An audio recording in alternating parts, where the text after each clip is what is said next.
Assalamualaikum warahmatullahi wabarakatuh. Kami dari kelompok 2 akan membawakan materi tentang proses masuk dan berkembangnya agama dan kebudayaan Islam serta saluran-saluran masuknya Islam di Indonesia. Saya atas nama Fatimah Az-Zahra. Saya Novita Reskia. Saya Agustina. Saya Salman. Saya Syahira. Az-Zahra. Saya Anggum Pratiwi. Saya Vito Dinova. Selamat menyaksikan.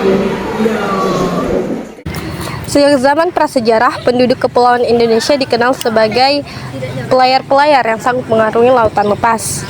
Sejak awal Masehi sudah ada rute-rute pelayaran dan perdagangan antara Indonesia dengan berbagai daerah di daratan Asia Tenggara. 6 wilayah barat Nusantara dan sekitar Malaka sejak masa kuno merupakan wilayah yang menjadi titik perhatian terutama karena hasil bumi yang dijual di sana menarik bagi para pedagang dan menjadi daerah lintasan antara Cina dan India. Adapun teori tentang masuknya Islam ke Indonesia yaitu yang pertama, teori Mekah mengatakan bahwa proses masuknya Islam ke Indonesia adalah langsung dari Mekah atau Arab. Proses ini berlangsung pada abad pertama Hijriah atau abad ke-7 Masehi. Tokoh yang memperkenalkan teori ini adalah Haji Abdul Karim Amrullah atau Hamka. Yang kedua yaitu teori Gujarat, mengatakan bahwa proses kedatangan Islam ke Indonesia berasal dari Gujarat pada abad ke-7 Masehi. Gujarat ini terletak di India bagian barat, berdekatan dengan Laut Arab. Tokoh yang mensosialisasikan teori ini kebanyakan adalah sarjana dari Belanda. Sarjana pertama yang mengemukakan teori ini adalah Jenderal Pijenapel dari Universitas Leiden pada abad ke-19. Teori yang ketiga yaitu Persia, mengatakan bahwa proses kedatangan Islam ke Indonesia berasal dari daerah Persia. Pencetus dari teori ini adalah Hussein Dajjadiningrat, sejarawan asal Banten. Dalam memberikan argumentasinya, Hussein lebih menitik beratnya analisisnya pada kesamaan budaya dan tradisi yang berkembang antara Parsi dan Indonesia. Yang keempat yaitu teori Cina, bahwa proses kedatangan Islam ke Indonesia, khususnya di Jawa, berasal dari para perantau Cina. Orang Cina telah berhubungan dengan masyarakat Indonesia jauh sebelum Islam dikenal di Indonesia.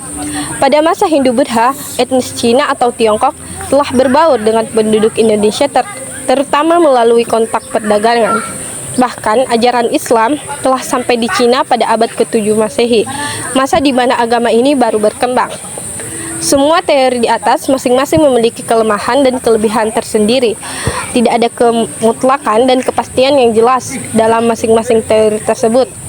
Meminjam istilah Azyumaddi Azrah, sesungguhnya kedatangan Islam ke Indonesia datang dari kompleksitas, artinya tidak berasal dari satu tempat, peran kelompok tunggal, dan tidak dalam waktu yang bersamaan.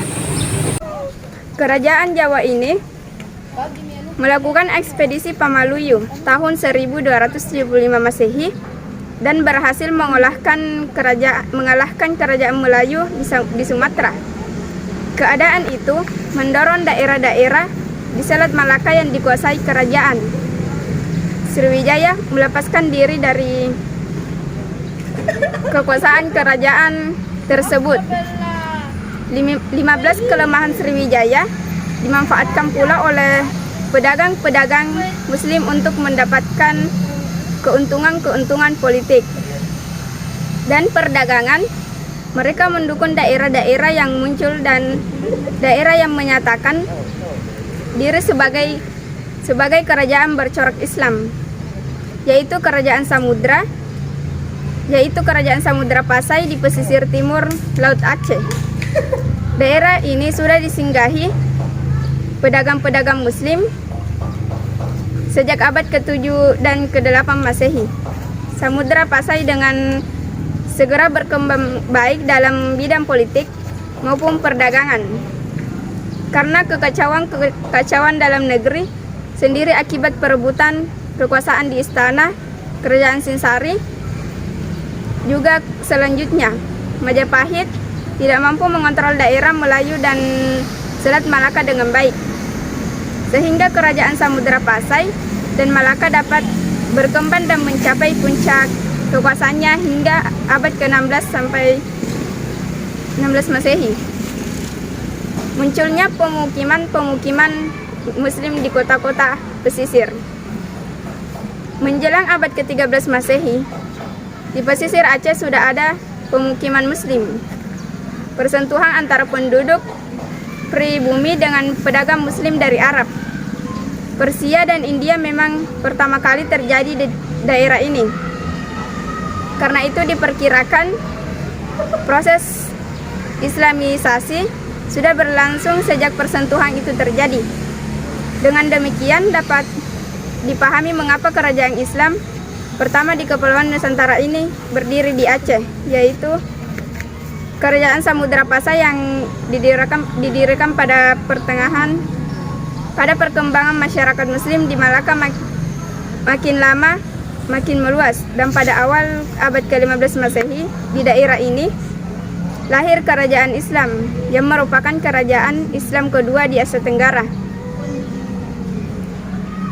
Kerajaan ini cepat berkembang, bahkan dapat mengambil alih dominasi pelayaran dan perdagangan dari kerajaan Samudra Pasai yang kalah bersaing. Lajunya perkembangan masyarakat Muslim ini berkaitan erat dengan keruntuhan Sriwijaya. Jadi, saluran-saluran masuknya Islam ke Indonesia ada 6. Yang pertama, melalui perdagangan. Saluran masuknya Islam yang paling efektif adalah melalui perdagangan. Penyebaran Islam melalui perdagangan dianggap efektif. Alasannya adalah kegiatan ini melibatkan semua golongan masyarakat. Saluran perdagangan didukung oleh kesibukan lalu lintas perdagangan selama abad ke-7 sampai abad ke-16 yang melewati Indonesia. Pada saat itu, pedagang-pedagang Muslim dari Arab, Persia, India turut ambil bagian dalam perdagangan dengan pedagang dari Barat dan Asia bagian timur. Indonesia menjadi tujuan sekaligus tempat singgah para pedagang Muslim yang melewati Selat Malaka. Yang kedua, yaitu saluran pendidikan. Penyebaran Islam melalui saluran pendidikan dilakukan dalam pesantren. Di pesantren, para ulama dan kiai mengajar para santri dari berbagai daerah. Setelah lulus, para santri kembali ke kampung halaman dan menyebarkan ajaran Islam yang diterimanya selama di pesantren. Dengan cara itulah, agama Islam dapat menyebar ke seluruh pelosok Indonesia. Dan yang ketiga, yaitu saluran politik. Penyiaran Islam di Nusantara dapat dilihat dari pembentukan kerajaan-kerajaan dari berbagai daerah. Di kawasan Maluku seperti Ternate dan Tidore, serta Sulawesi seperti Bone dan Gorontalo, terjadi perubahan corak kebudayaan dari Hindu menjadi Islam. Pempersisan raja menjadi Muslim pun turut diikuti oleh rakyat kerajaan. Dengan demikian, politik keagamaan penguasa berperan penting dalam penyiaran Islam. Yang keempat adalah saluran perkawinan. Para pedagang Muslim yang datang ke negeri lain, termasuk Indonesia, biasanya datang dengan tidak membawa istri. Karena itu, mereka biasanya cenderung membentuk keluarga di tempat yang mereka datangi. Tidak sedikit pedagang Muslim Arab, Persia, dan India yang kemudian menikah dengan orang-orang pribumi Indonesia. Melalui perkawinan tersebut, terbentuk ikatan kekerabatan yang menjadi awal terbentuknya masyarakat Islam.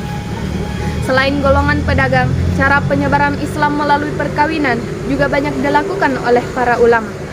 Misalnya pernikahan Raja Majapahit dengan putri Syekh Bentong yang melahirkan Raden Patah. Yang kelima adalah saluran tasawuf.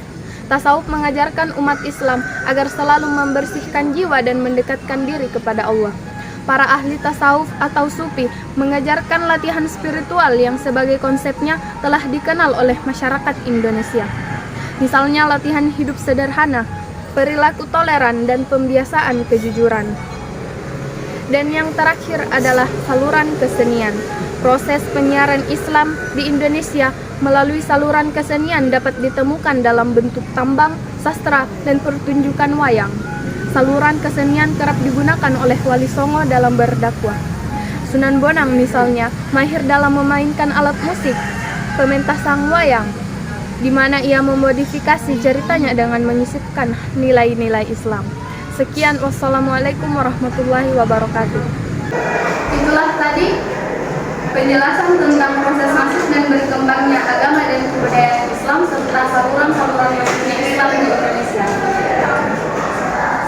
Wassalamualaikum warahmatullahi wabarakatuh.